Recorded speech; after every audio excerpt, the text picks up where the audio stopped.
Friday ஆஃபீஸில ஒரு சின்ன work இருந்தது. அன்னைக்கு போம்போது பையன ஆஃபீஸ் கூட்டிட்டு போயிருந்தேன். வரும்போது நானும் என்னோட ஃப்ரெண்டும் வந்தோம். வரும்போது சாப்பாடு எதுவும் வாங்கிட்டு வரல. 1:00 ஆச்சு வீட்ல போய் சமைச்சுக்கலான்னு சொல்லிட்டு, முட்டை மட்டும் இருந்தது. முட்டை கிரேவி பண்ணி ரைஸ் பண்ணிக்கலான்னு சொல்லிட்டு, ஃபர்ஸ்ட்டு முட்டை குழம்பு தான் வச்சேன். முட்டைய வேக வச்சுட்டு குழம்பு அரைச்சு வச்சுக்கலான்னு சொல்லிட்டு, வெங்காயம், தக்காளி எல்லாத்தையும் நல்லா கட் பண்ணி வதக்கிட்டு, அது கூடவே இஞ்சி பூண்டு போட்டேன். அத அரைச்சு தனியா எடுத்து வச்சாச்சு. இப்போ எண்ணெய் ஊத்திட்டு ஹோல் ஸ்பைசஸ்லாம் போட்டுட்டு, அரைச்சு வச்சிருக்க மசாலாவ அதில ஆட் பண்ணிட்டு நல்லா கொதிச்சதுக்கு அப்புறமா மசாலாலாம் போட்டுக்கலாம்.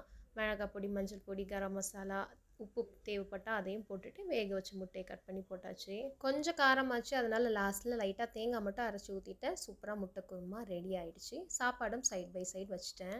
பஜ்ஜி மிளகா கொஞ்சம் ஃப்ரிட்ஜ்ல இருந்தது. வெறும் முட்டை குழம்பு மட்டும் இருக்குன்னு சொல்லிட்டு பஜ்ஜியும் போட்டு நல்லா சுட சுட பஜ்ஜி மிளகா வச்சு சாப்பாடு, சூப்பரான முட்டை குழம்பு வச்சு சூப்பரான ஒரு லஞ்ச் ஃப்ரெண்டுக்கு குடுத்துட்டு நானும் சாப்பிட்டு டே முடிச்சாச்சு. பாய் நெக்ஸ்ட் வீடியோல பார்க்கலாம்.